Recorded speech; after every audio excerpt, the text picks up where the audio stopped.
Assalamualaikum warahmatullahi wabarakatuh. Pada video kali ini gue bakal ngebahas terkait materi soal bab likuidasi persekutuan dan likuidasi perseroan. Yang pertama kita bakal bahas likuidasi persekutuan dulu. Nah, karena kemarin udah keluar kisi-kisi UAS, terus di kisi-kisi UAS itu kan katanya yang keluar likuidasi bertahap. Jadi kita langsung gak usah bahas yang likuidasi langsung, tapi kita bakal bahas likuidasi bertahap.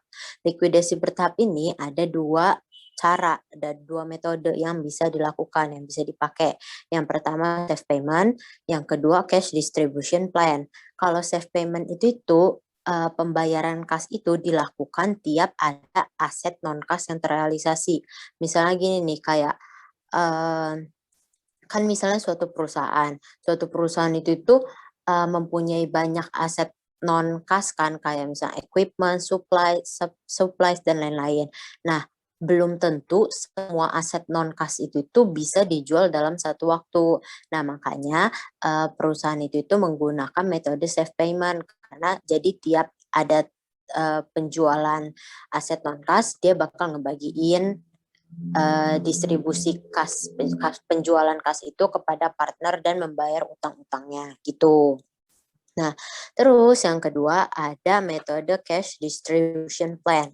Cash distribution plan itu adalah metode yang mengcover kelemahannya si safe payment. Maksudnya kenapa?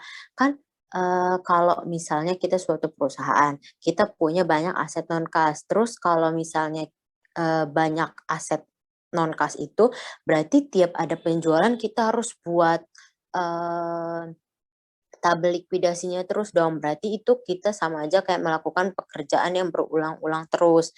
Nah, makanya itu di metode cash distribution plan itu mengatasi kelemahan dari safe payment.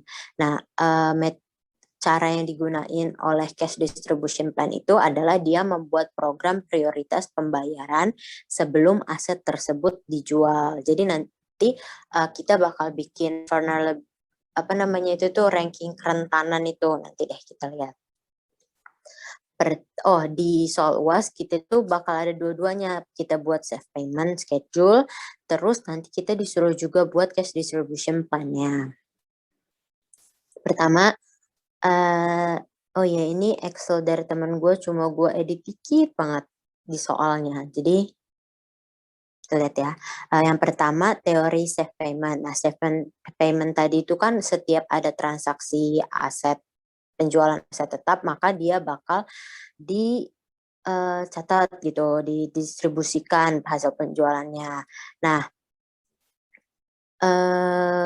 tujuannya itu tuh kayak tadi, kalau misalnya ada, kenapa kita harus nunggu semua aset terjual baru ngebagiin? Kenapa nggak ada kas yang ada dulu kita bagiin? Itu adalah tujuan dari safe payment. Asumsi yang digunain itu adalah nanti kita itu bakal mengasumsikan semua aset non kas itu tidak terjual. Berarti itu merupakan kerugian maksimal. Nanti kita bakal belajar. Terus nomor 2, semua sekutu tidak solvent. Kalau misalnya yang kemarin yang simple partnership liquidation itu bisa kayak misalnya saldo capital itu tuh debit. Nah, bisa si A itu tuh yang bayar ke perusahaan. Nah, kalau di sini kita asumsinya itu tuh si pihak yang saldonya debit, dia itu nggak bisa setor kas buat nutupin modal debit gitu. Jadi nanti konsekuensinya partner lain yang bakal nutupin si modal debit itu gitu. Terus perusahaan mungkin menahan sebagian uang untuk membayar beban likuidasi, hutang tidak tercatat, dan beban kontingensi secara umum. Jadi nanti biasanya di soal ada bacaan kayak perusahaan harus menyisakan uang cash minimal 10 juta setiap bulannya untuk biaya kontingensi. Berarti dampaknya nanti saldo akhir tiap bulan harus bernilai minimal 10 juta gitu. Terus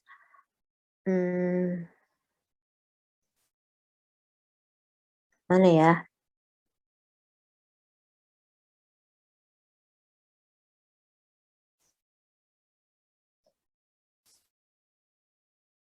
Ini nih, schedule save payment kita lihat langsung aja sih di soal kayaknya.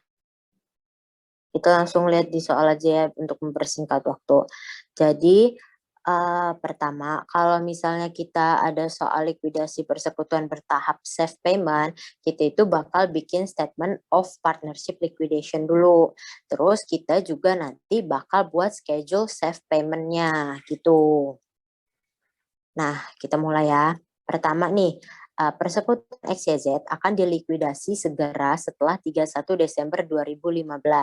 Semua uang kas kecuali 20.000 untuk kemungkinan kontingensi akan didistribusikan setiap akhir bulan sampai proses likuidasi berakhir. Profit sharing XYZ masing-masing 50, 30, 20. Neraca persekutuan 31 Desember tampak sebagai berikut. Nah, berarti di sini ada persekutuan XYZ yang pemiliknya X, Y, dan Z. Nah, terus habis itu eh, katanya itu tuh saldo akhir tiap bulannya itu harus ada 20.000 dolar untuk biaya kontingensi. Berarti harus minimal ada 20.000. Nah, terus katanya itu tuh masing-masing kepemilikannya 50, 30, 20. Terus ini ada saldo-saldonya. Terus ini ada transaksi-transaksinya. Nah, kalau kayak gini, nih gue mau kasih tahu kan ini SOFP-nya. Terus biasanya kita itu pusing di sini ada loan to Z, ada loan from Y. Loan from Y.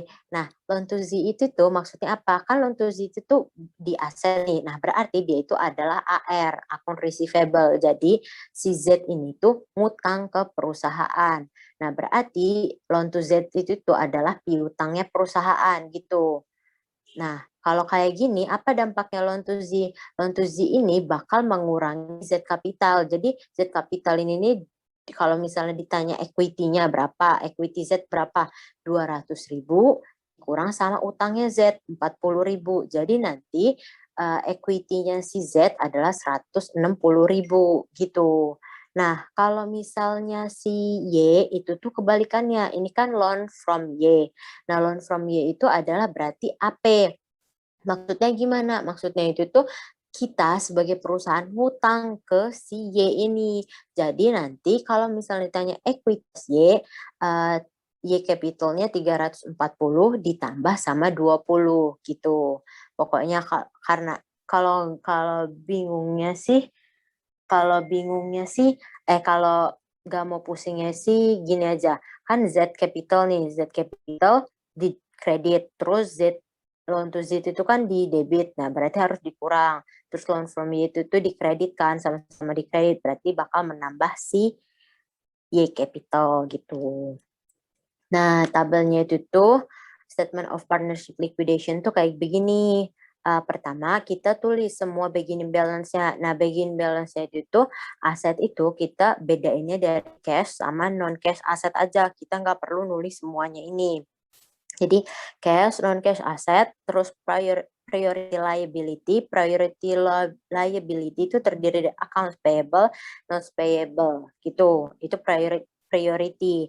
Nah, terus loan from Y itu dipisah lagi gitu karena dia bukan prioritas. Terus X capital, Y capital sama Z capital. Ya udah tulis aja 240.000. Terus ya non cash asetnya tinggal kan ini 1.400.000, 1.400.000 dikurang sama cashnya 1.160 kan.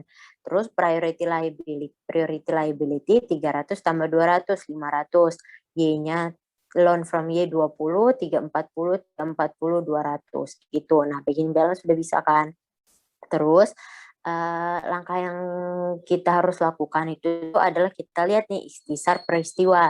Nah, di sini biasanya di soal ujian itu tuh ada transaksi per bulan. Nah, tiap bulan itu tuh, tiap akhir bulan itu kita itu ada kas, ada sisa kas, non kas dan lain-lain yang harus didistribusikan untuk membayar utang sama dibagikan ke partner gitu. Jadi tiap bulan kita itu harus bikin tabel liquidation sama schedule save payment gitu.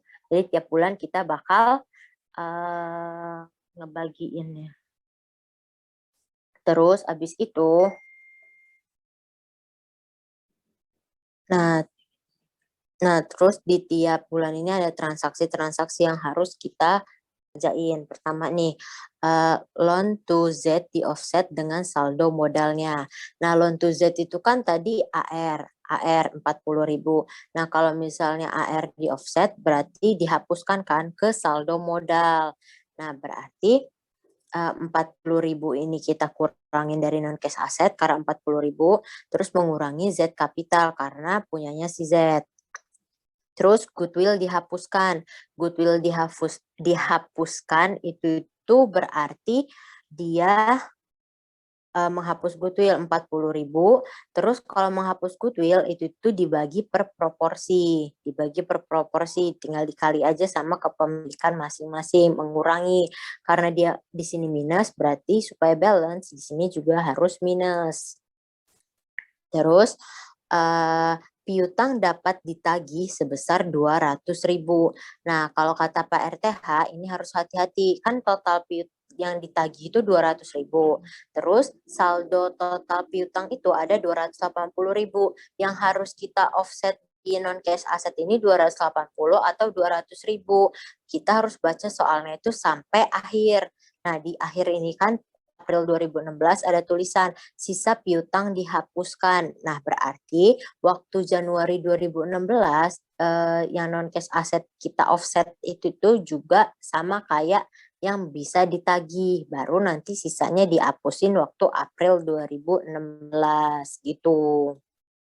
Jadi nanti non cash aset 200.000, terus cashnya bertambah dong 200.000 karena si orang itu tuh bayar piutangnya. Terus selanjutnya ada penjualan inventory. Inventory yang harga perolehannya 160.000 dapat dijual seharga 200.000, khas didistribusikan. Nah, kalau kayak gini, sale of inventory katanya dijual harganya 200.000. Berarti kita nerima cash 200.000. Terus inventory yang berkurang adalah total inventory yang ada di sini. 400.000, terus katanya harga perolehan 160.000 dijual. Nah, berarti yang di sini adalah 160.000.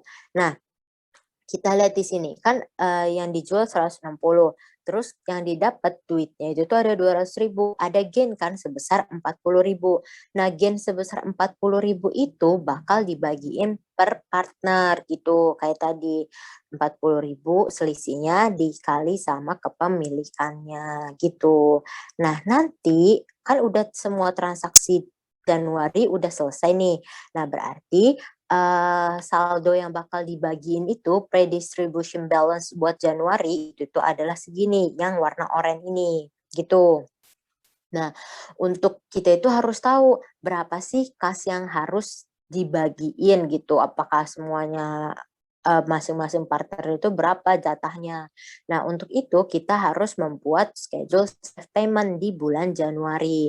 Nah, hal yang pertama yang kita lakuin adalah kita bakal catat equities partnernya dulu masing-masing. Ada kan X capital, Y capital, sama Z capital. Kita nyatet saldo ini itu dari mana? Saldo ini tuh adalah saldo kalau nggak mau gimana ya? Saldo awal nih ya, saldo awal 340, 340, 200. Terus jangan lupa tadi gue bilang kalau ada loan to Z bakal mengurangi si capitalnya. Kalau ada loan from Y itu bakal menambah capitalnya. Berarti nanti nilai akhir capitalnya adalah segini nih. 340, 360, 160. Berarti nilai capital yang dibutuhin di schedule safe payment ini adalah nilai capital awal yang belum ditambah sama gain atau loss penjualan dan lain-lain gitu. Gitu. Terus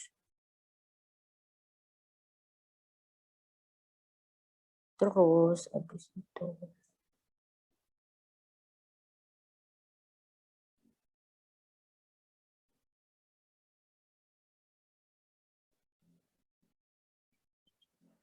Maaf Woy, pokoknya di schedule save payment itu tuh nilai capital yang bakal kita masukin ke schedule ini adalah nilai yang orange di sini, langsung masukin aja 340, 340, 160.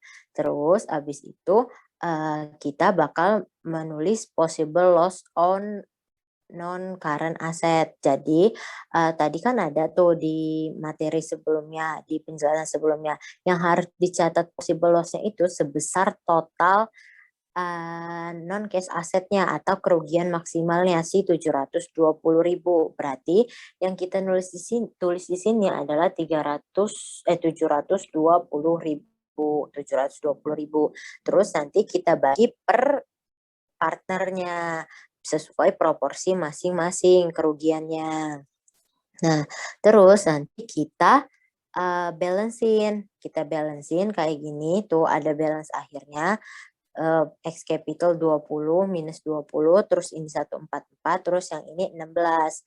Nah, kalau kayak gini, kita itu bakal ngelihat selanjutnya habis habis ini yang kedua itu kita harus menghitung nilai kontingensinya. Tadi kan udah dikasih tahu nih katanya tiap akhir bulan itu tuh harus nyisain $20.000. Nah, berarti kita itu harus menulis kerugian 20.000 ini juga. Nah, 20.000 ini bakal dibagi per partner juga dikali sama kepemilikannya. Nah, nanti bakal ada balance-nya lagi. Nah, ada balance-nya lagi kayak gini. Nah, ternyata kalau kita lihat di sini balance-nya si X itu minus atau debit. Nah, tadi di materi itu katanya kalau saldonya debit itu tuh nggak boleh si X itu tuh dia nggak asumsinya X itu nggak bisa bayar sendiri. X itu harus dibayarin sama Y dan Z gitu. Berarti nanti yang menanggung kerugiannya si X ini adalah Y dan Z. Kita lihat di sini ya. Si X possible loss from X debit balance itu tuh dihapusin supaya jadi 0. Terus nanti resikonya Y sama Z dikali sama proporsi masing-masing. 30.000 dikali 30% dibagi 50%. Kayak gitu. Terus nanti ada saldo akhirnya. Saldo akhirnya ada di Y. Saldo akhir di Y itu tuh ada 120.000. Ini maksudnya apa? Berarti yang berhak dapat duluan kalau misalnya pembagian duit ada 120.000 tuh. Berarti yang berhak dapat duluan adalah si Y ini sebesar 120.000 gitu. Nah, terus abis itu kita masukin ke sini nih. Pertama, kita itu kan udah pre-distribution. Yang pertama kali kita lakuin adalah kita bayar priority liability. Priority liability tadi kan ada 500.000 nih, 500.000 dikurang sama 500.000. Liability berkurang, cash juga berkurang 500.000. Terus abis itu tadi kan dibagiin itu 120.000. Nah, 120.000 ini dibagi untuk partner. Nah, dibagi untuk partner kan tadi katanya Y dapat pertama kali. Y dapat pertama nih sendirian Y. Nah, berarti Y ini bakal dapat pertama 120.000. Tapi jangan lupa di sini kan Y itu tuh terdiri dari loan sama capital. Berarti 20.000-nya ngurangin di sini, baru 100.000-nya ngurangin di sini. Biar nanti Y loan-nya itu tuh 0 gitu. Jadi balance buat 1 Februari adalah segini. Gitu deh. Itu adalah gambaran umumnya. Terus kalau kita memasuk soal, saran gua kalau kalian mau lihat lihat Excel ini, kalian lihat yang Excel warna biru, yang 17, 18, 19, 20 sama soal kuis Pak Agung. Ini tuh kayak menantang gitu. Sebenarnya 19, 20 itu tuh udah dijelasin sama Mario. Berarti gue bakal ngebahas Pak Agung dulu deh.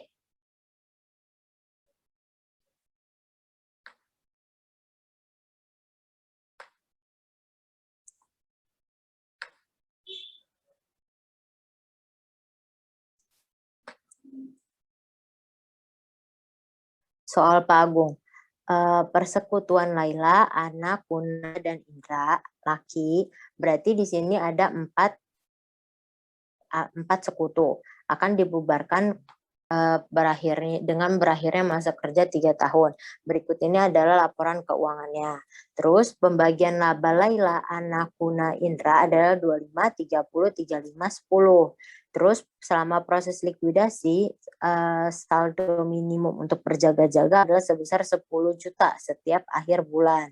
Selama bulan Agustus 2019, piutang dagang dapat ditagih 75 juta dan piutang kepada Laila dihapuskan ke saldo modal Laila. Oh, kita ini langsung soalnya.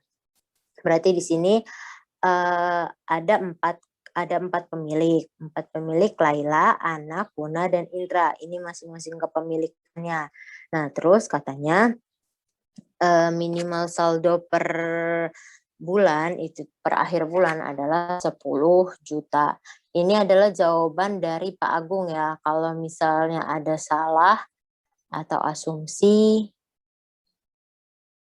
mohon maaf.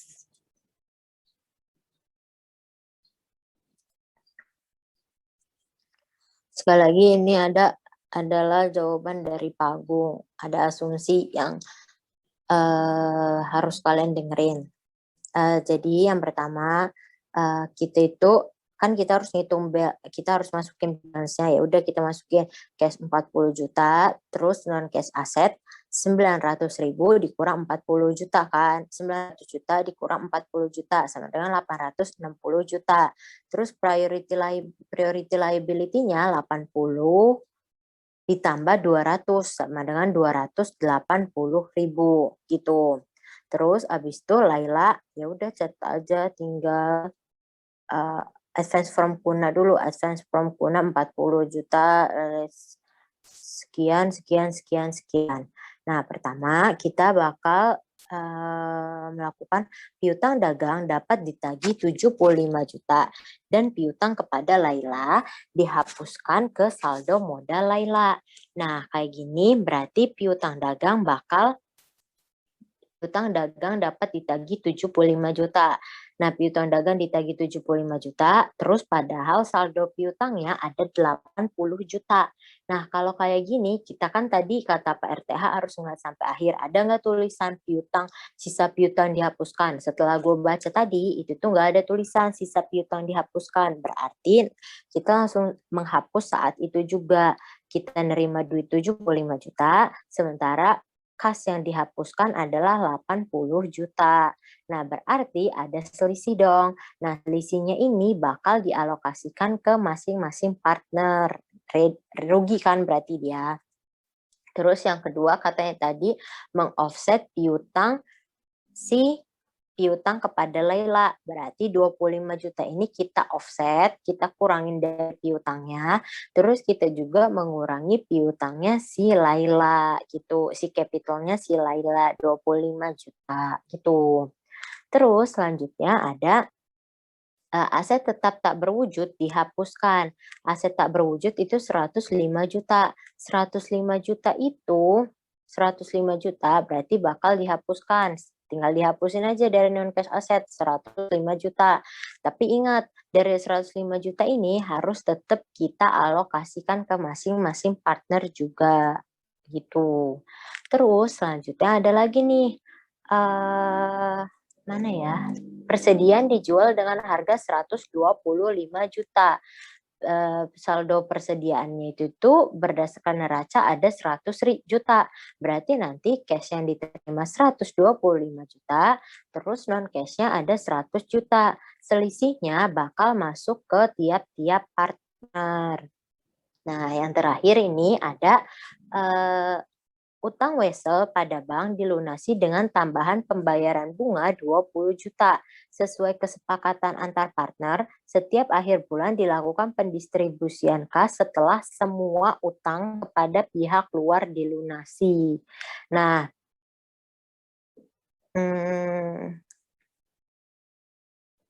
terus habis itu katanya kan sebesar 200 juta.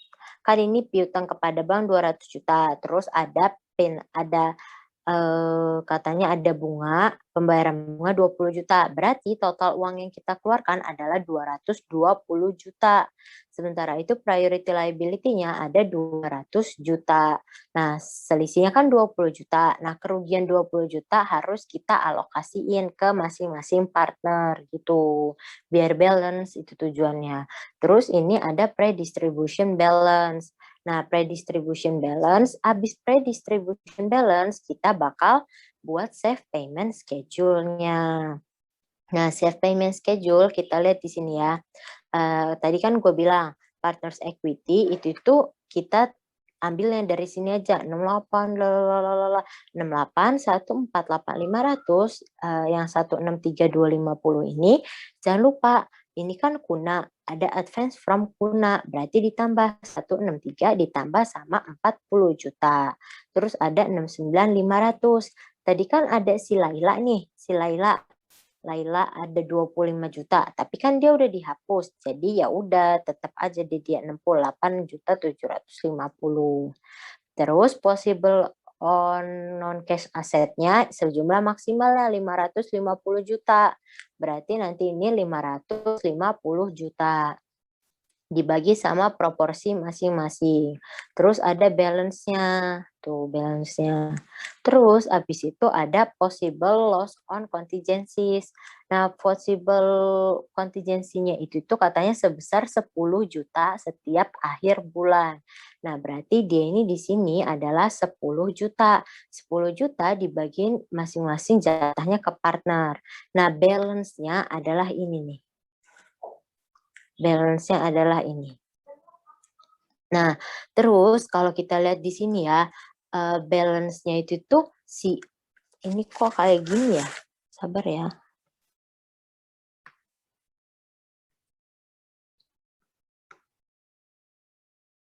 Nah, kita lihat si Laila sama anak itu tuh, dia itu tuh saldo modalnya ada di debit dan itu tuh jumlahnya cukup besar dibandingkan Kuna sama Indra itu tuh cuma 7 juta sama 13 juta.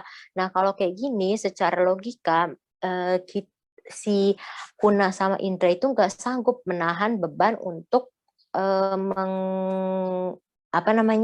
mengatasi kerugiannya si Laila sama anak. Coba ya kita coba untuk untuk menutupi kerugian Laila dulu.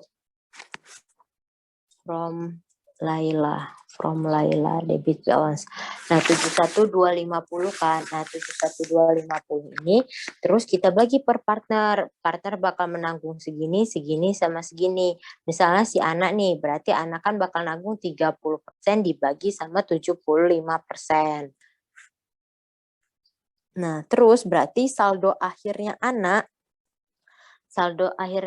sama Kuna itu tuh juga dia bakal jadi minus. Nah, si minus mereka ini nggak mungkin di cover sama Indra. Nah, kalau kayak gini berarti kita stop. Berarti kita nggak bakal ngebagiin distribusi ke partner pada bulan ini gitu. Kita bakal ke bulan selanjutnya. Nah, kalau kita lihat di sini, saldonya aja ada 20 juta. Sementara itu priority liability-nya ada 80 juta. Secara logika, kita aja nggak bisa untuk melunasi liability kita gitu. Kalau misalnya asumsinya Pak Agung itu tuh di bulan pertama dia itu tuh belum bayar utang. Kenapa? Karena pas bulan September ada tulisan di sini pada akhir September utang usaha dilunasi. Nah, baru di sini dia membayar keseluruhannya. Tapi kalau menurut gua harusnya kita itu udah bisa membayar sebesar 10.000 di 10 juta di sini utangnya itu karena kan kita cuma butuh nyisihin duit sebesar 10 juta aja gitu. Coba ya kita lihat di sini.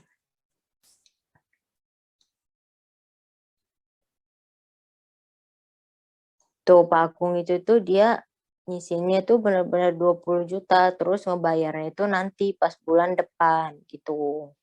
Tergantung kita ikut jawaban Pak Agung dulu aja deh ya. Nanti kita tanya ke Pak RTH lebih lanjut. Terus abis itu udah di bulan pertama. Nah, sekarang kita bakal masuk ke bulan kedua. Bulan kedua, balance awalnya kita nggak perlu ngitung lagi. Kita input aja dari balance akhir ini, kita pindahin untuk jadi balance awal gitu. Nah, terus transaksi bulan September ada apa aja nih? Transaksi bulan September, perlengkapan dijual dengan harga 8 juta. Padahal harganya itu ada 15 juta. Berarti 8 sama min 15. Terus selisihnya bakal dialokasikan. Terus habis itu lagi sebagian peralatan yang nilai bukunya 120 dijual dengan harga 80. Nilai buku 120 dijual 80, dialokasikan rugi lagi. Terus abis itu baru katanya pada akhir September utang usaha dilunasi. Berarti di sini dia bakal melunasi utangnya kurang sama 80 gitu. Nah, kalau kayak gini berarti ini adalah pre-distribution balance-nya. Ya, ini pre-distribution balance-nya. Terus habis itu kita bakal membuat save payment schedule. Save payment schedule kayak biasa, kita masukin dari saldo yang ini, kita masukin, terus kita hitung possible loss dari non-cash asset. Possible loss dari non-cash asset kan 415 nih, 415 yang ini. Kita masukin 415, terus kita alokasiin. Nah, bakal ketemu balance-nya. Nih. Terus nanti jangan lupa kita harus hitung kontingensinya. Kontingensinya tadi kan 10 juta. 10 juta ini kita bakal alokasin proporsi lagi. Nah, hasil balance-nya, balance yang udah hitung sama possible non-cash asset sama kontingensi adalah segini. Nah, kita lihat di sini nih ya. Yang di sini ada yang defisit, yaitu si A. Kok si A lagi?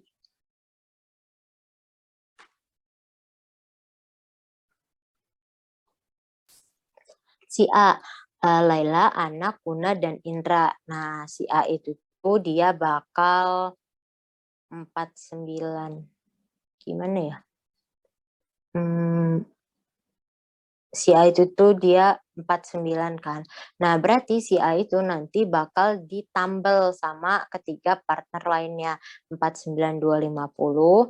Terus proporsinya itu tuh bakal dibagi per proporsi. 49, 2, 50 kali 30% dibagi 75%. Dan seterusnya. Nah, nanti ketemu balance barunya adalah segini.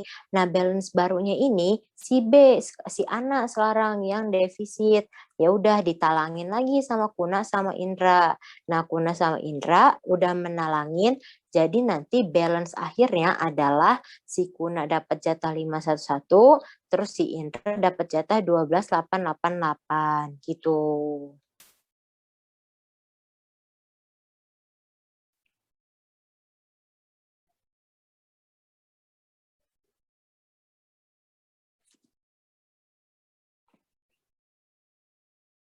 Nah, selanjutnya udah ketemu 511 sama 12,888 ini, kita itu bakal masukin ke sini 511 sama 12,888 gitu. Nah, berarti cash-nya itu bakal berkurang 18 juta dan balance akhirnya itu bakal 10 juta sebesar nilai kontingensi. Buat tekanin sekali lagi, kalau di sini kan asumsinya, asumsi Pak Agung itu melunasi utangnya itu pas bulan depan. Tapi kalau misalnya kita mau nyicil, kan ini katanya itu saldo akhirnya itu 10 juta aja udah cukup pas akhir tahun. Jadi misalnya waktu awal bulan kita itu mau nyicil bayar utangnya itu 10 juta dulu. Gak apa-apa, hasilnya itu bakal tetap sama di sini nanti. Tuh bakal tetap sama. Jadi gak masalah. Menurut gue juga lebih bagus kayak gini. Kayak misalnya kita nyisin utangnya 10 juta gitu. Kita bayar utangnya dulu 10 juta, terus nanti baru ngelunasinnya waktu bulan September yang ini. Menurut gua ya, tapi kalau jawaban Pak Agung, waktu bulan pertama dia tetap 20 juta gitu. Terus gue tekanin lagi yang di sini tadi, yang 40 juta yang advance from Kuna, itu tuh asumsi Pak Agung bakal di-offset ke Kunanya langsung gitu, waktu bulan awal. Nah, selanjutnya kita bakal ngeliat yang bulan terakhir nih. Bulan terakhir itu bulan Oktober. Bulan Oktober katanya kan balance-nya itu dari balance akhir bulan sebelumnya. Nah, terus bulan Oktober ada apa aja? Bulan Oktober ada bangunan terjual dengan harga 400 juta. Bangunan terjual dengan harga 400 juta. Tanah dan bangunan terjual dengan harga 400 juta, rasionya 8:2. Nah, kalau gua di sini kalau misalnya ada tanah dan bangunan digabung gitu, gua bagi per masing-masing land berapa, building berapa supaya nanti takutnya ada miss di gain or loss-nya gitu.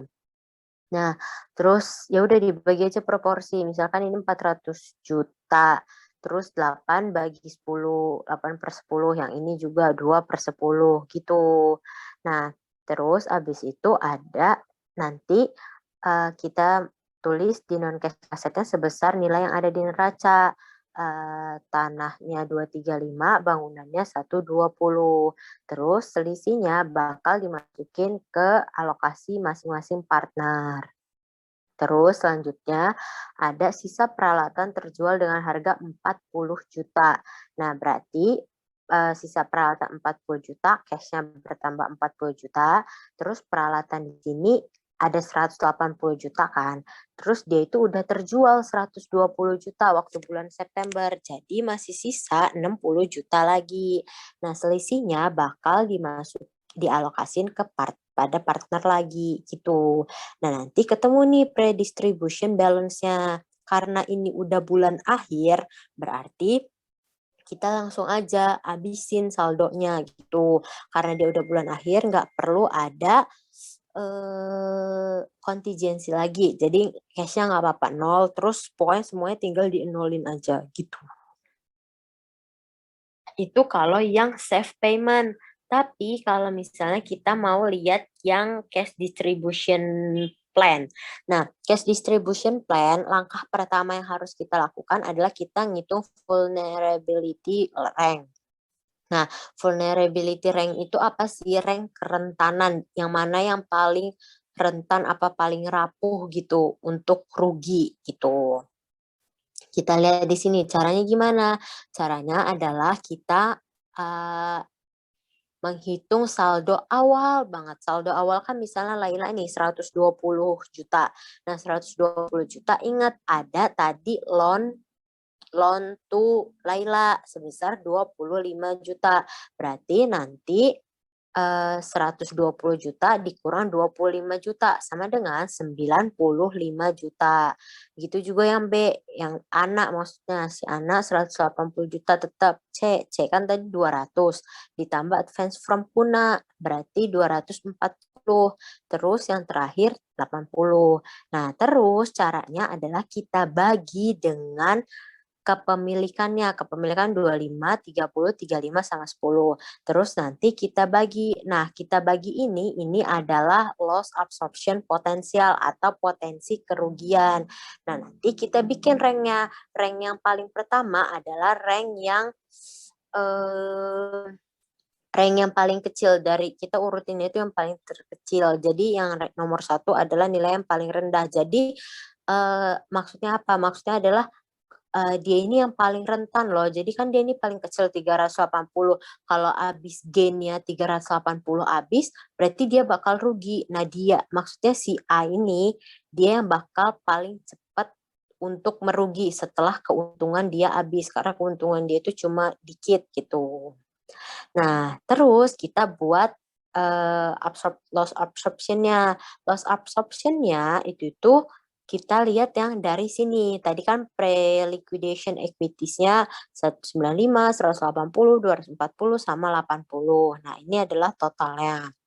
Terus untuk Nah, kita mengabsorbnya atau apa ya, pokoknya menyerapnya itu tuh dari ranking. Makanya tujuan kita buat ranking adalah itu. Pertama, ranking pertama kan 380 juta. Berarti ranking pertama kan si A ini. Nah, berarti yang pertama dikali dikurangin adalah 95 juta ini. Nah, nanti yang pertama yang dikurangi 95 juta, totalnya kan ada 380 juta. Berarti di sini 380 juta. Nah, si B, C, D ini dia bakal mengikuti aja sesuai alur dikali proporsi 380 dikali 30%, ini dikali 35, ini dikali 10 gitu. Nah, selanjutnya bakal kita hitung balance-nya, balance terkininya berapa. Nah, balance terkininya kita bisa lihat di sini karena A tadi udah diabsorb, jadi A itu saldonya habis. Sekarang kita lihat apa yang kedua harus diabsorb. Yang kedua harus kita absorb adalah yang B. Yang B itu tuh 66 juta. Di sini saldo nilai sisanya tinggal 66 juta. Nomor 2 dan seterusnya itu tuh caranya kayak gini. Jadi 66 juta yang diabsorb adalah si 66 juta ini. Terus gimana totalnya? Totalnya nggak mungkin dong 600 juta. Nah, totalnya itu kita proporsiin. Proporsiin tinggal lo bagi aja 66. Kalau misalnya 30% 66, terus totalnya berapa persen gitu. Enggak, gini logikanya kalau 30% itu 66 juta, terus kan ini tinggal sisa 75. Nah, 75% itu berapa nilainya gitu. Nah, kalau udah ketemu ini, nah hasilnya kan 165. Nah, 165 ini nanti si C sama D ini kan nggak diketahui nih, cuma baru B sama total. Nah, C ini tuh cara nyarinya tinggal nih, misalnya kan C ini nih ya, nih C. C kan 0 nih.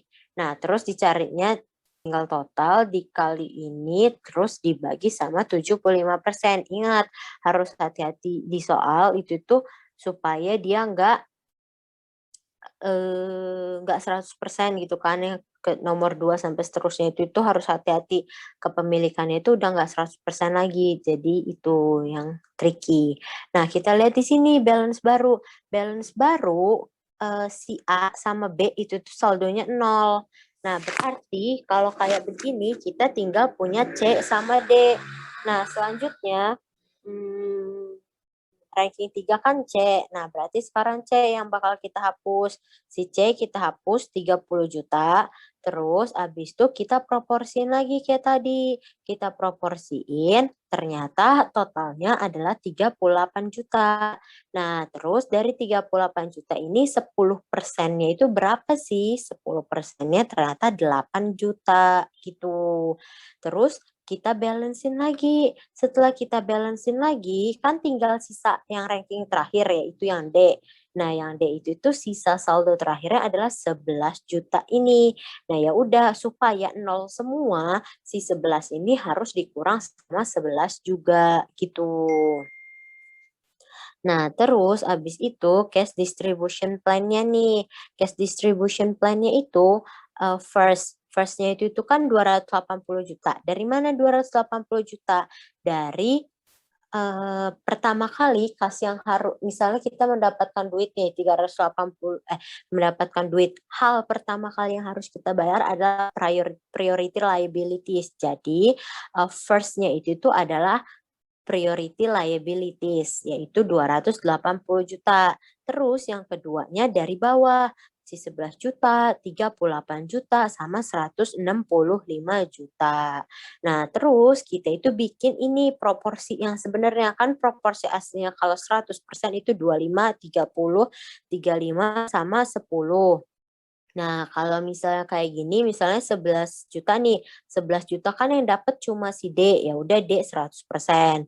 Terus kalau 38 juta yang dapat C sama D, berarti dibagi proporsi masing-masing kayak ini, 35% dibagi sama 45%, gitu, hasilnya 78%.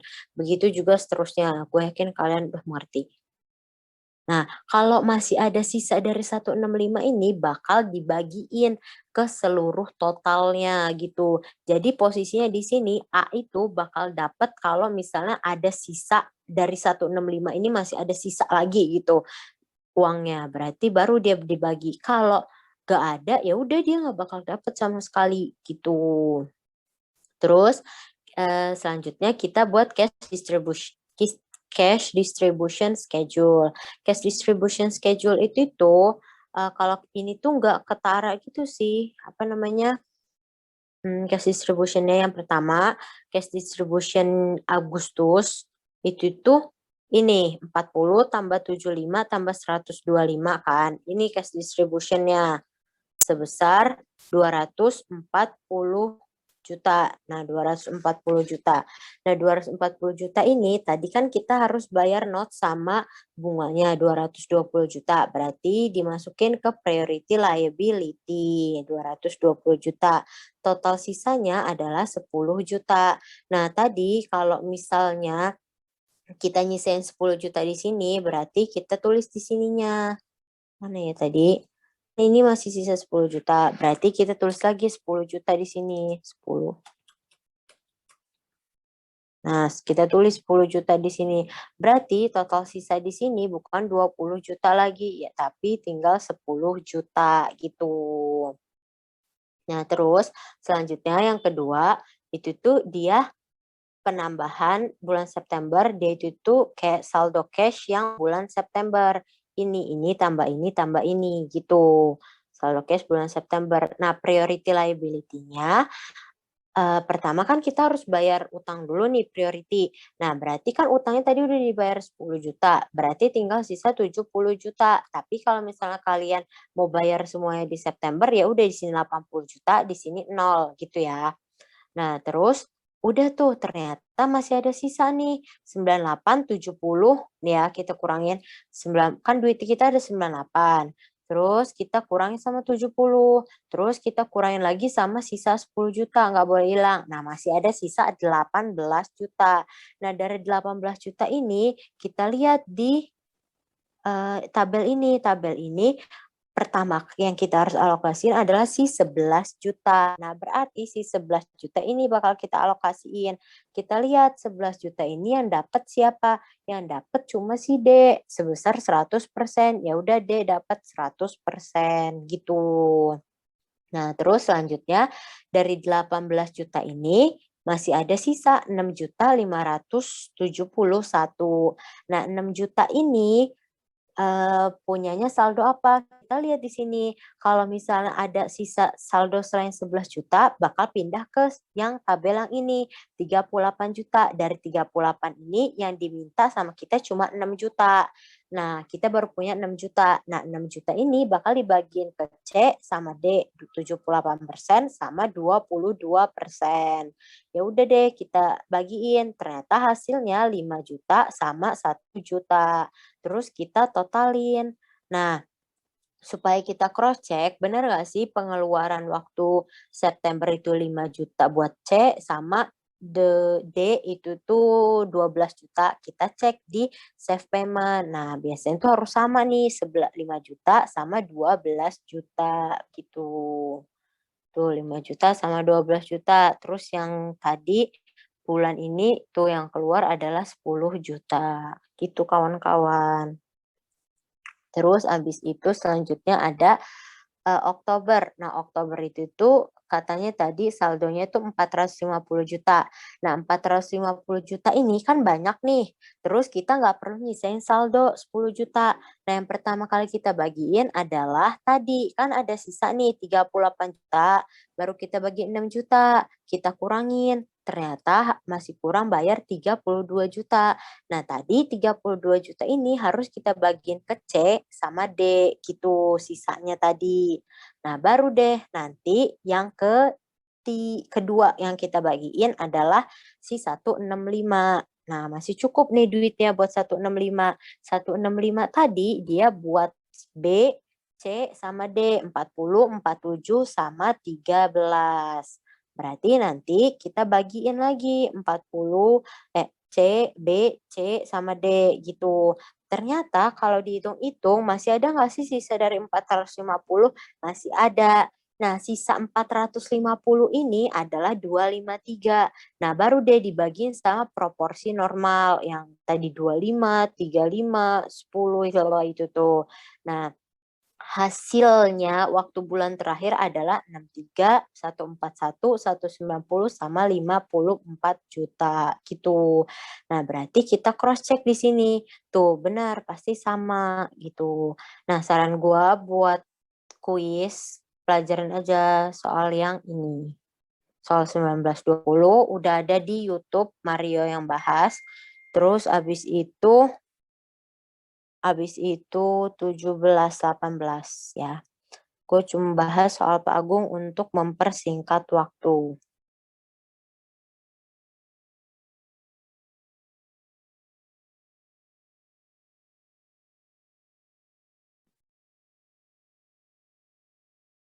Pokoknya udah ada dibahas sama Mario ini.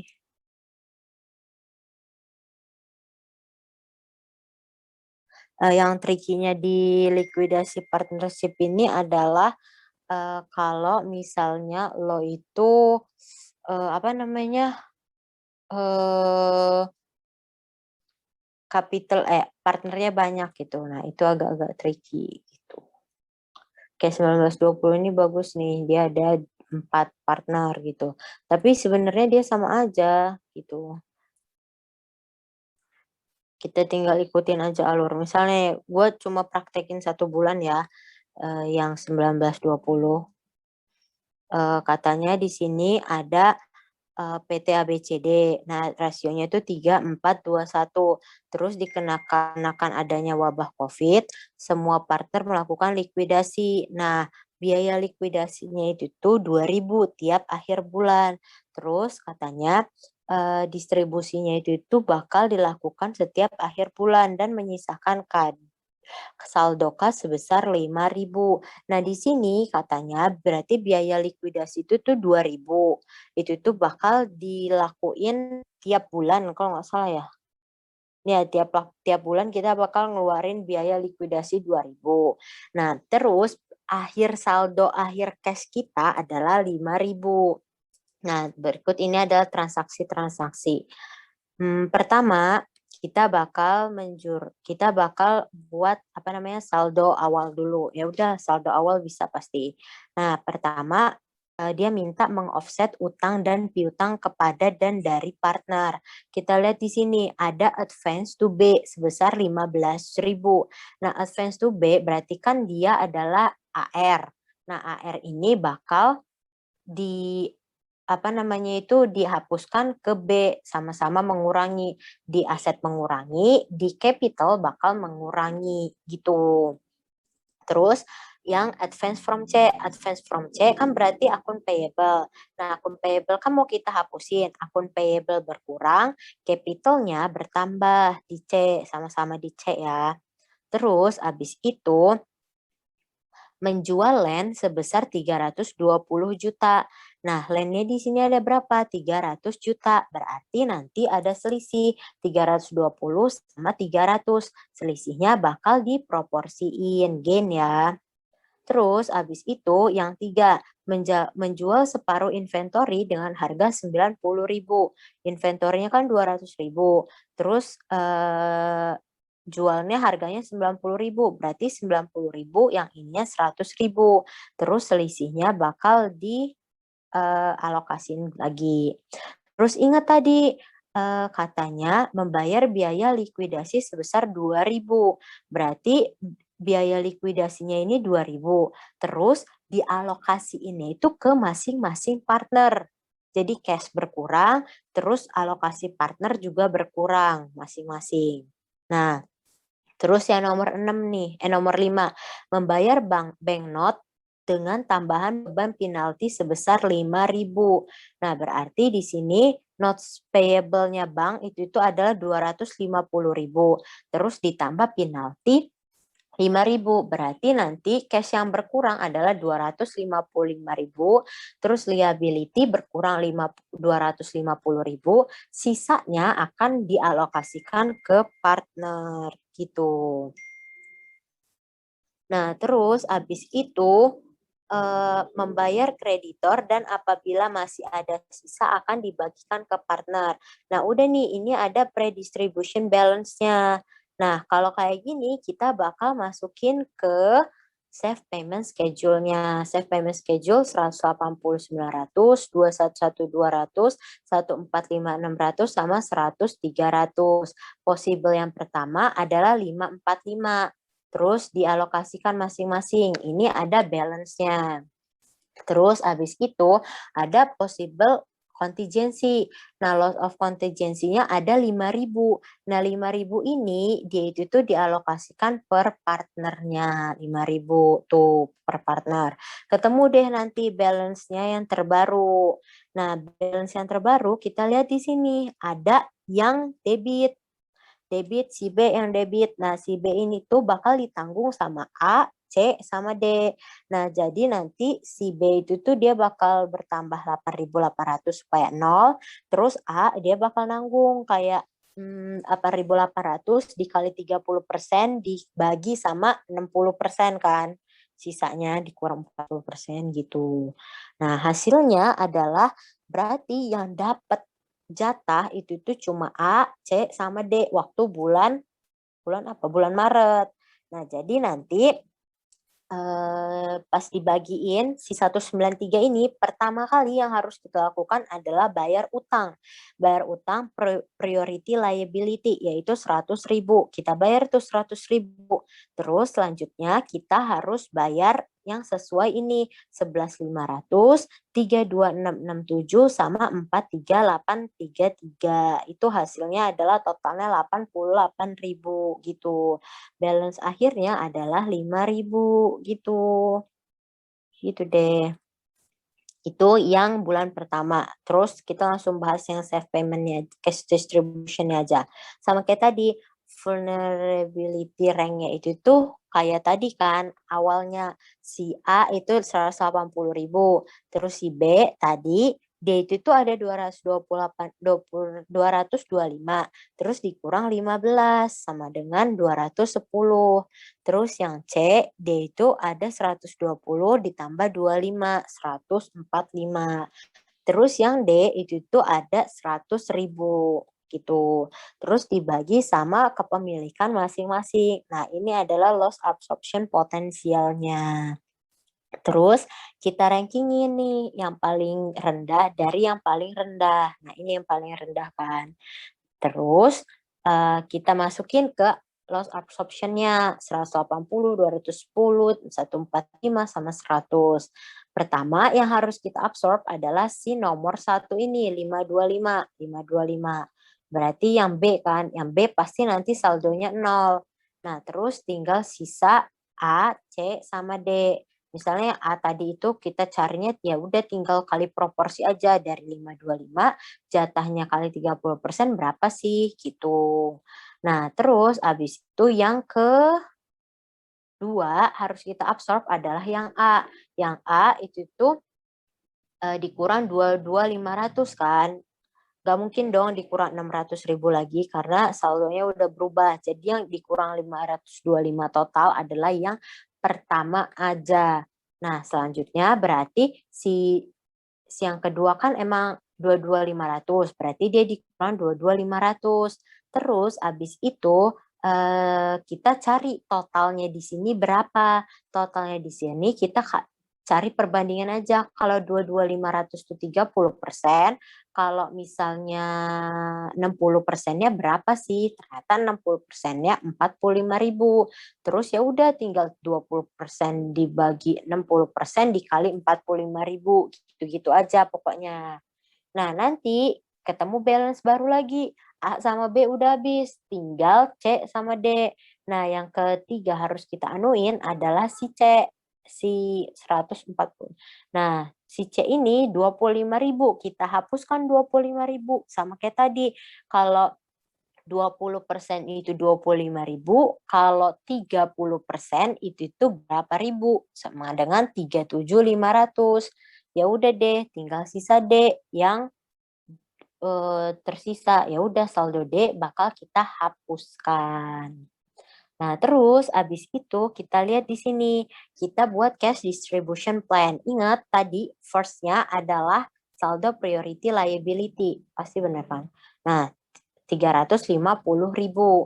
Nah, terus abis itu saldo keduanya mulai dari bawah ini 27.500, 37.500, terus 45.000, terus baru nanti terakhir 525 gitu. Terus kita harus buat proporsinya masing-masing. Misalnya 27.500 yang dapat cuma D, terus yang 37.500 yang dapat C sama D sesuai proporsi masing-masing. Misalnya yang C ini dia cuma berdua kan sama D, berarti 20% dibagi 30%, gitu-gitu aja.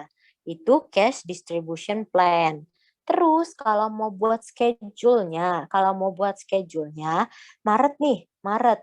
Duit yang didapat pas Maret berapa sih? Kita lihat ya di sini, duit yang didapat pas Maret itu tuh ada 193.000. 193.000. Dari 193, pertama kali yang harus dilakukan adalah membayar liability. Nih, dia ngebayar liability itu tuh sisanya adalah 100.000. Kita bayar 100.000. Terus baru deh sesuai alokasi yang ini. Yang pertama 27.500, berarti yang dapat D. Terus 37.500 dibagi proporsi. Terus dari 37.500 ini berapa yang tersisa? Apakah benar 45.000? Kita harus hitung ulang. Kan dari 193 dikurang sama pengeluaran yang udah kita lakukan. Terus jangan lupa harus kita sisain 5.000. Berarti kita kurang 5.000. Berarti sisanya itu tinggal 23.000.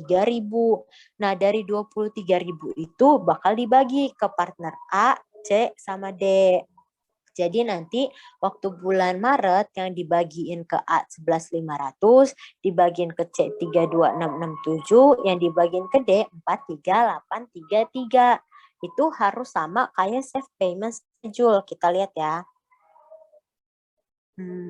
Tuh sama kan 11.500, 32.667 sama 43883 gitu. Nah, kalau untuk si partnership liquidation itu sampai sini aja, woy. Kita bakal lanjut ke corporate liquidation.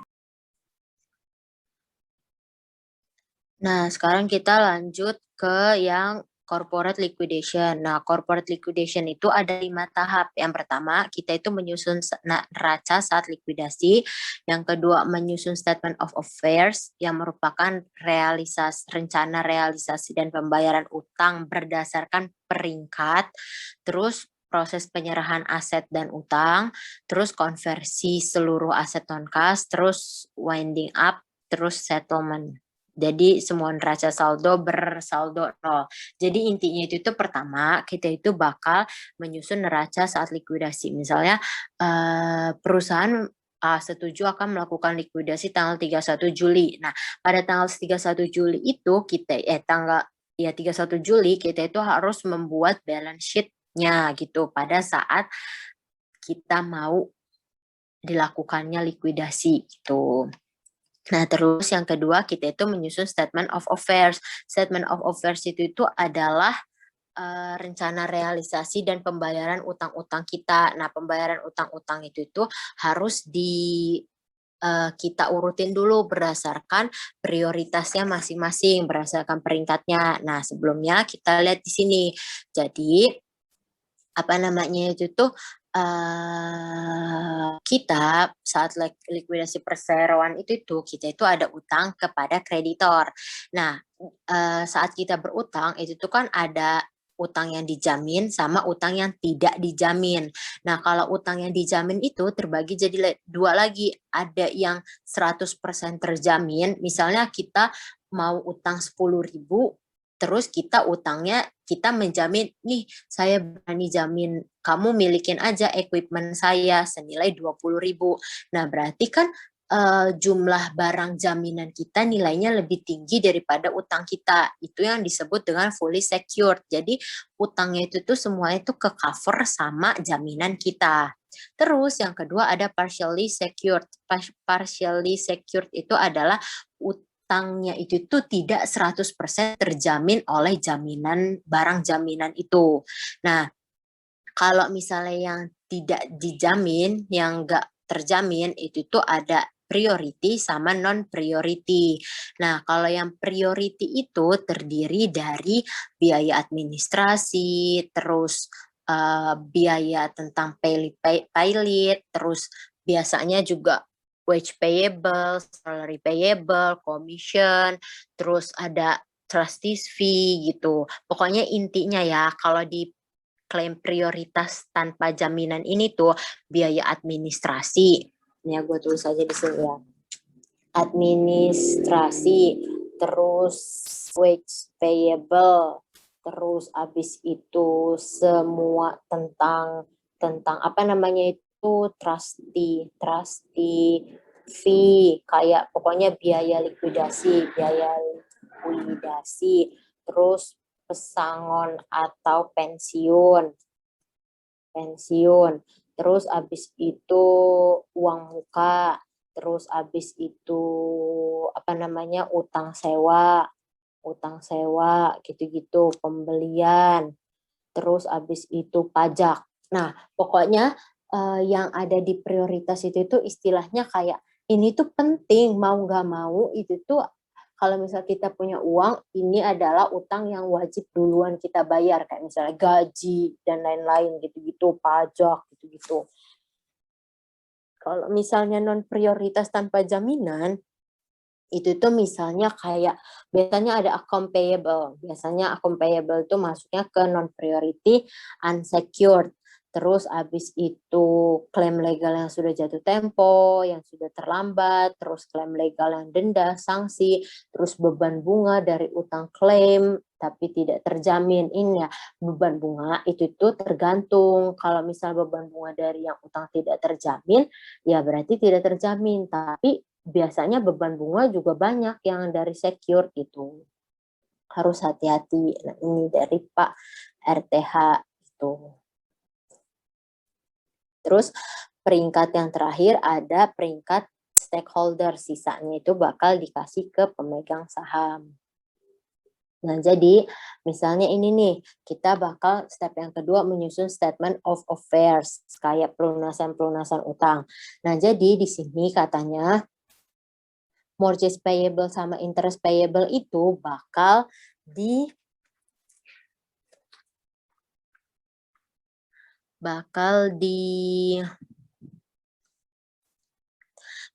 dijamin dengan land dan building. Jadi nanti si mortgage payable ini dan interestnya si 55 juta kan totalnya. Terus land and buildingnya itu tuh bakal dijamin sama land and building.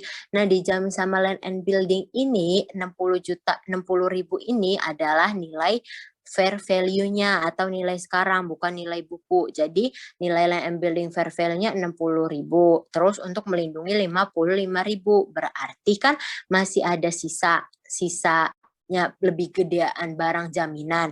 Nah, berarti dia ini bakal jadi fully secured gitu. Nah, fully secured ini berarti dia bakal ada sisa 5.000. Sementara itu buat notes payable sama interestnya itu kan totalnya 27.000, dilindungi sama AR. AR-nya sebesar 22.000. Nah, berarti AR-nya ini nggak bisa melindungi nggak bisa mengcover seluruh utangnya. Berarti masih ada sisa utang 5.000. Nah, berarti di sini kan 0 ya, nggak ada sisa gitu. Masih ada tanggungan 5.000 kan di sini. Terus nanti kita tulis semuanya di sini, nanti aja ini. Nah, terus harta-harta lain kita tulis ada cash, securities, inventories, prepaid, equipment, dan lain-lain. Nanti kita totalin seluruhnya aset kita ada 82.000. Nah, nilai yang di sini itu adalah nilai fair value juga. Jadi semua yang di sini adalah nilai fair value. Nah, totalnya adalah 82.000 dikurang sama priority liabilities.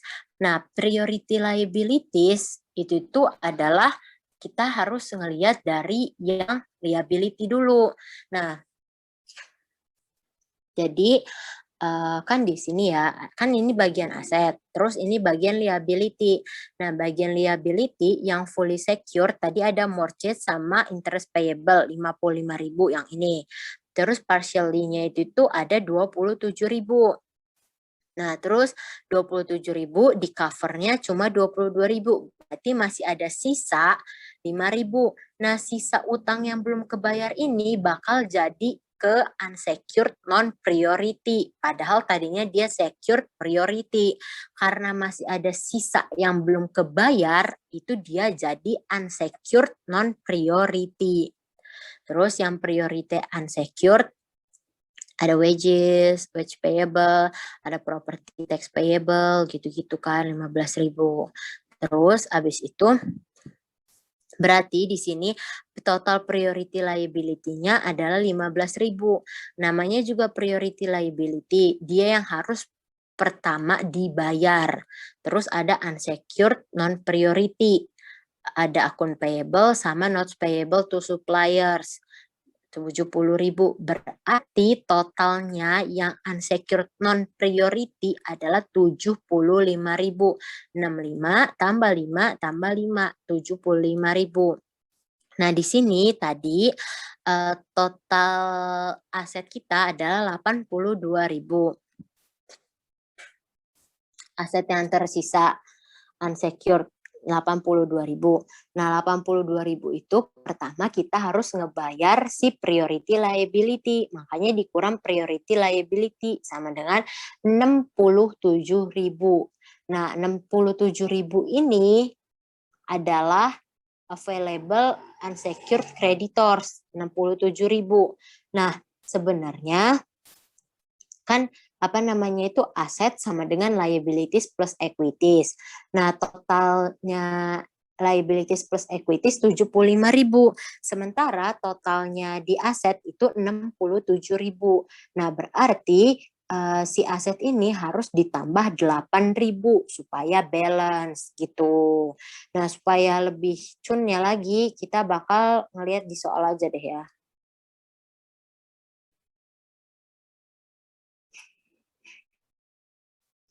Nah, terus habis itu step ketiga, menyerahkan semua harta kepada tim likuidasi. Habis kita bikin tabel yang ini, kita itu tuh harus nyerahin hartanya itu tuh kepada tim likuidasi. Lupa gua namanya apa. Ya, cara nyerahinnya adalah kita menjurnal semua yang ada di neraca. Jadi cash kita munculkan semua gitu. Nah, kita munculkan ini dengan saldo yang sesuai neraca. Nah, saldo yang sesuai neraca kan nilai buku. Ya udah, kita masukin aja gitu loh. Jadi misalnya kayak apa ya?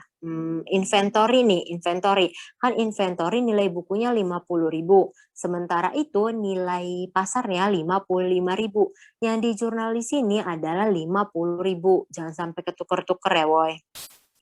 Nah, terus abis itu udah nih, nah kita itu abis menyerahkan kepada si tim likuidasi, kita itu harus mengkonversi semua aset non-kas selama transaksi proses likuidasi. Gunanya buat apa? Gunanya adalah kita buat nge-nolin saldonya gitu. Kan ini tadinya muncul semua nih saldonya. Nah, supaya kita nolin, kita hapus satu-satu. Terus kayak misalnya gini nih, misalnya si si saldo inventory nih, inventory tadinya 50 jadi 55. Jadi nanti kita bakal ngejurnalnya cash 55.000 pada inventory dan selisihnya. Mana ya? Ada nggak ya? Ini nih, digabung tapi dia di sini. Beda soal. Pokoknya gitulah jurnalnya cash pada inventory. Terus selisihnya nanti bakal masuk ke, kan biasanya kita selisihnya masuk ke gain atau loss. Nah di sini dia itu bakal masuk ke akun estate equity. Nah sebenarnya dia itu porsinya tuh sama kayak gain atau loss. Kan gain atau loss juga bakal masuk ke RE, nanti terus bakal masuk capital. Nah, dia ini langsung masuk ke estate equity, masuk kayak ke capitalnya gitu. Tapi capitalnya, saldonya itu debit gitu. Terus abis itu yang harus kita buat lagi adalah kita buat kayak cash disbursement gitu, cash receipts and disbursement kayak apa ya? Kayak rekonsiliasi kas gitu, rekonsiliasi undirect kalau nggak salah, cash receipt apa aja, terus dikurang sama cash disbursement apa aja. Nah terus abis itu kita buat statement of change in estate equity gitu. Nah di sini bisa kita lihat saldo akhirnya estate equity itu di debit 11.300. Nah, dia itu jatuhnya itu sama kayak capital, tapi di debit. Jadi nanti ada total liability, biasanya kan ditambah sama capital. Nah, sekarang dia malah dikurang sama 11.300, dikurang sama capitalnya gitu. Tapi namanya bukan capital ya. Nah, terus kalau misalnya diminta statement of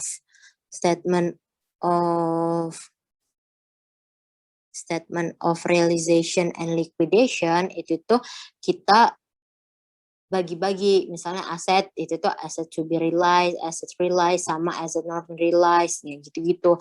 Liabilities juga liabilities to be liquidated sama liabilities non liquidated begitu. Mendingan kita langsung masuk soal nggak sih? Nah, soal Pak Cucu nih. Soal Pak Cucu itu mirip sama soal UTS, mirip sama soal UAS maksudnya. Kita lihat ya di sini.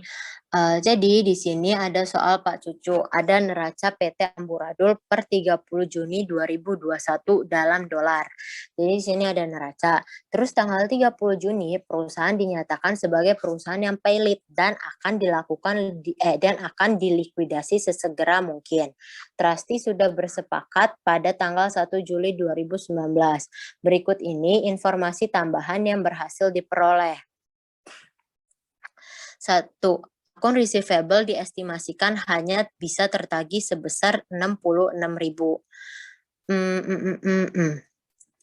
Terus abis itu karena terdapat kerusakan, pokoknya kita mulai aja. Nah, yang pertama kali kita lakukan adalah kita buat statement.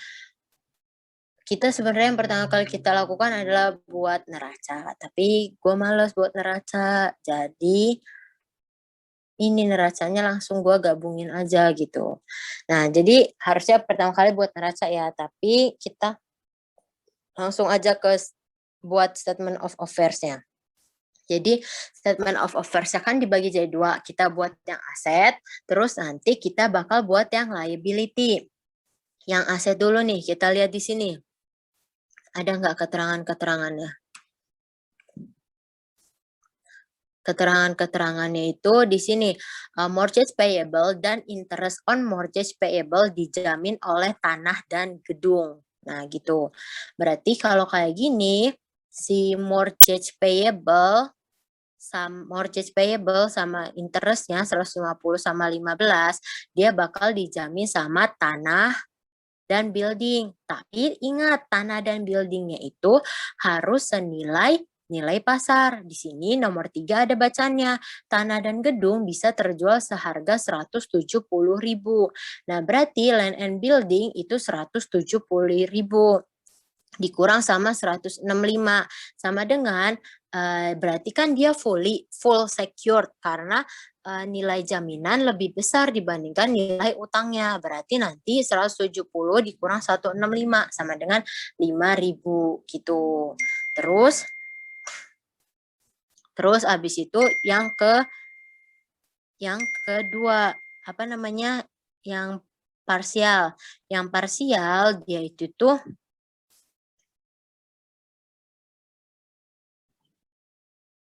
Selanjutnya nah berarti kan tanah dan gedung bisa terjual seharga 170.000 nih.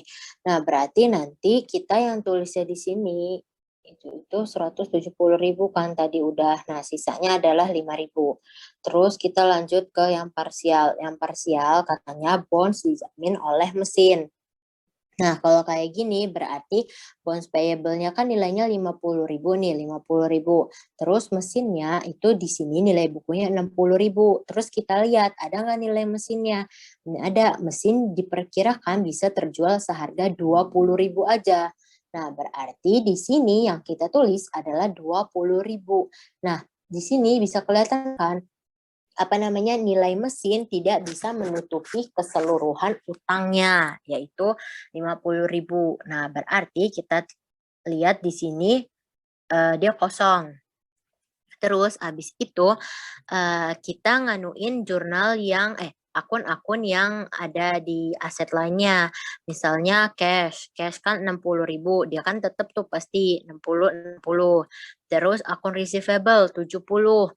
Nah, akun receivable nilai bukunya 70, terus katanya akun receivable diestimasikan hanya bisa tertagih 66.000. Berarti di sini 66.000. Pokoknya senilai-nilai pasarnya. Terus inventory katanya karena terdapat kerusakan 80% inventory hanya bisa terjual seharga 2.000 dan sisanya diestimasikan bisa terjual dengan keuntungan 20% dari cost-nya.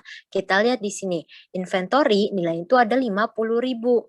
Berarti kan 80%-nya nilainya 2.000. Berarti kan 40.000-nya itu nilainya cuma 2.000. Sisanya yang 10.000 dengan keuntungan 20%.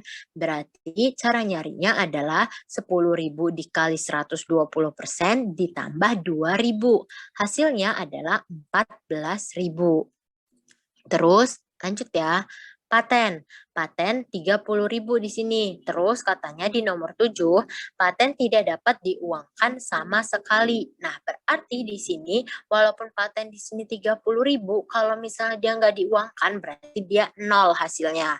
Berarti total available for priority and unsecured creditors adalah 145.000 duit yang bisa digunakan untuk membayar utang-utang unsecured. Nah, pertama kali yang harus kita bayar adalah unsecured priority. Kita hitung dulu kan jumlah unsecured priority-nya berapa. Nah, pertama dari fully secured. Fully secured tadi kan mortgage 150 tambah 15, 165. Terus habis itu yang parsial. Yang parsial itu ada 50.000. Dikurang sama mesinnya 20.000. Nah, berarti kan ada saldo utang yang belum saldo utang yang belum tercover sebesar 30.000. Nah, 30.000 ini bakal masuk ke unsecured non priority sebesar 30.000. Nah, terus kita bakal masuk ke zona unsecured yang priority atau yang non priority. Pertama, kita lihat di sini apa aja sih yang priority. Nah, kita lihat ya. Wage payable, kita pertama lihat yang account payable. Kita sebentar ya. Yang pertama account payable.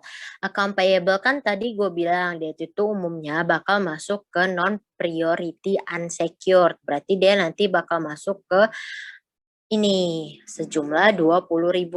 Terus advance from customer, kita baca advance from customer merupakan uang muka. Nah, tadi di sini uang muka, mana ya uang muka?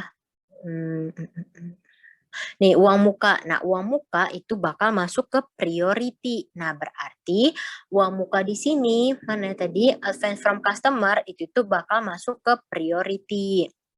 Terus wages payable 90.000. Nah, 90.000 wage payable kan tadi masuk ke priority kan kategorinya sebesar 90.000. Terus property tax payable sebesar 10.000. Nah, property tax payable itu juga masuk ke priority karena dia tax gitu 10.000. Berarti total priority-nya itu 115. Nah, sekalian kan kita hitung unpriority selanjutnya apa? Mortgage. Mortgage tadi yang ini. Terus interest on mortgage juga ini. Terus bonds payable. Nah, bonds payable masuk ke parsial. Terus notes payable. Nah, notes payable ini biasanya masuk ke notes payable ini tuh masuk ke tergantung di soal. Nah, di sini dia mintanya ke unsecured. Nah, kalau ke unsecured dia bakal masuk ke non priority. Kenapa masuk ke non priority? Pokoknya kayak istilahnya non priority-nya itu tuh dia itu yang kayak nggak spesifik loh buat apa gitu. Kalau account payable, notes payable aja. Kalau misalnya yang priority ini jelas buat gaji, buat uang muka, buat pajak, buat likuidasi gitu-gitu. Nah, berarti nanti total unsecured non-priority-nya adalah 30 tambah 20 tambah 50 sama dengan 100.000. Terus nilai priority-nya itu adalah 115. Nah, si 115 ini kan berfungsi nih bagi hidup kita, yaitu masuk ke 115 yang ini tadi. Nah, berarti total untuk unsecured creditors adalah 30.000. Nah, 30.000 itu tuh saldo aset. Padahal saldonya liabilities plus equities adalah 100.000. Berarti nanti dia akan mengalami defisiensi sebesar 70.000 gitu. Nah, itu langkah pertama udah selesai, langkah kedua maksudnya. Terus kita bakal masuk ke langkah ketiga yang tadi gue bilang penyerahan kepada tim likuidasi. Penyerahan kepada tim likuidasi itu tinggal dari neraca ini kita masukin aja semuanya kayak nih cash 60.000, akun receivable 70.000 sampai seterusnya. Terus nanti kita itu bakal ketemu selisih. Nah, selisihnya itu tuh kalau misalnya di apa ya, di jurnal apa pembentukan itu tuh kalau nggak salah ada pernah kan kita jurnal pembubaran terus selisihnya masuk ke goodwill atau jurnal pembentukan. Nah, ini sekarang selisihnya itu akan masuk ke estate equity. Estate equity ya udah selisihin aja debit sama kreditnya. Ternyata sekarang ada di kredit sebesar 100.000 gitu.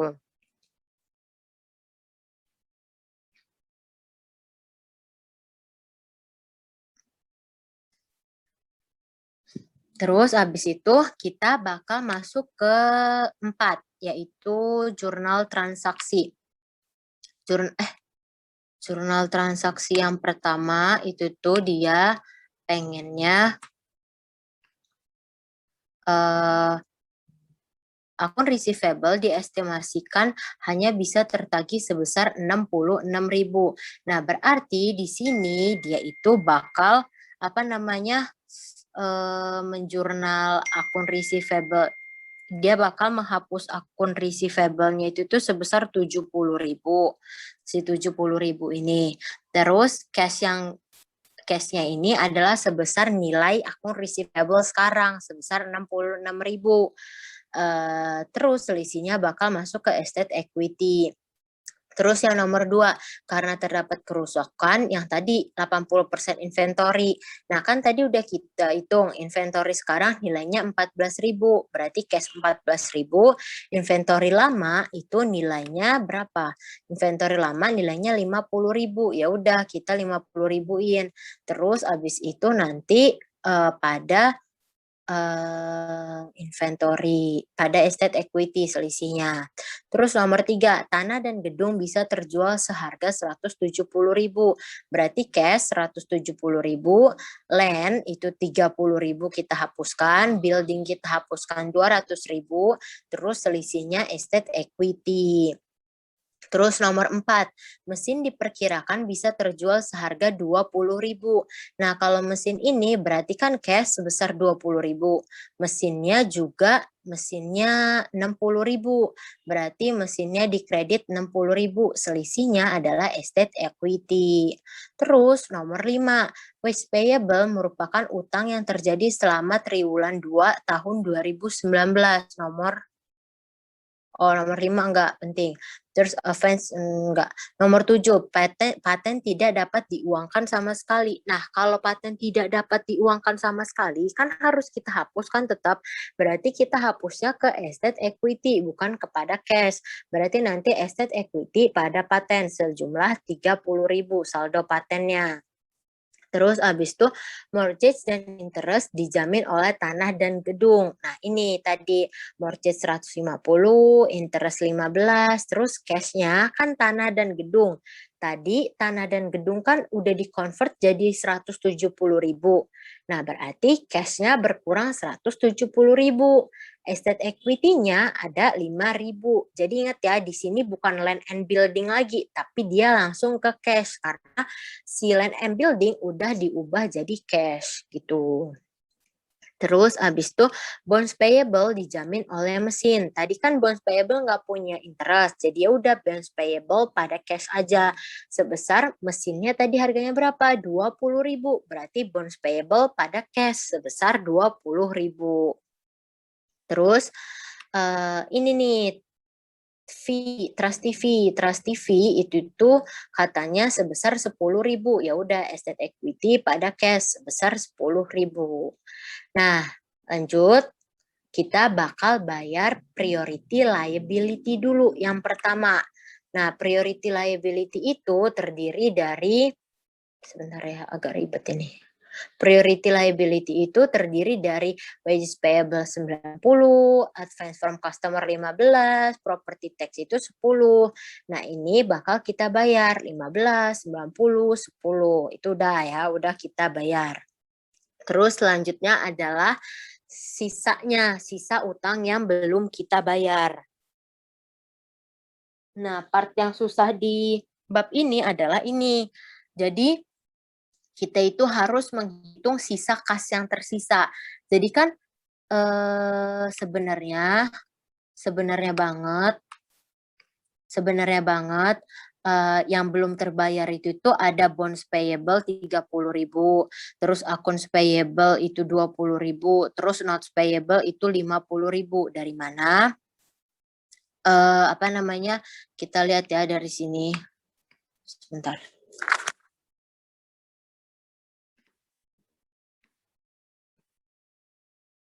Kita lihat ya dari sini. Jadi kan yang belum terbayar itu tuh si bonds payable 30.000, terus accounts payable itu 20.000, terus notes payable itu 50.000. Nah, itu adalah yang belum terbayar. Yang belum terbayar totalnya ada 100.000. Nah, sementara kita harus ngitung kas yang tersedia itu tinggal berapa.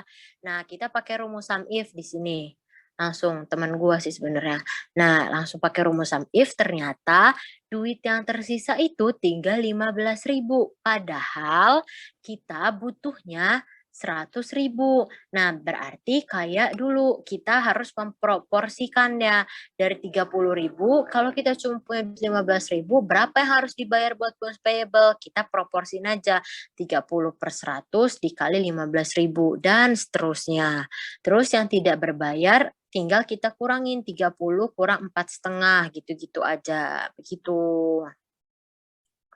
Nah, terus kalau udah 4,5, 3.000, 7,5 itu tuh bakal kita jurnal kepada cash. Nah, jadi yang sanggup dilunasin itu cuma segini, yang non priority. Nah, sisanya yang belum lunas kemana? Si 42.000 ini. Nah, sisanya yang belum lunas itu harus kita ikhlasin, harus diikhlasin tapi harus kita jurnal supaya saldonya 0. Jadi bonds payable 25.500, account payable 17.000, terus notes payable 42.500, pada cash 42.500. Hah?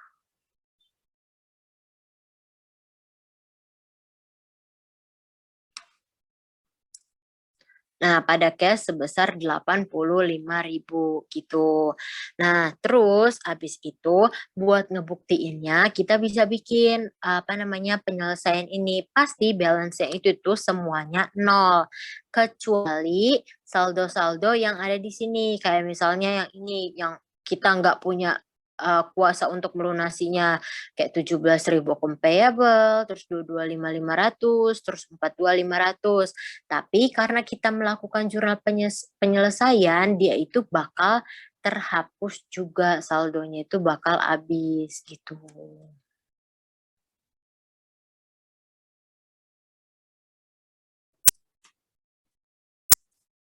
Tuh saldonya tuh dia bakal habis.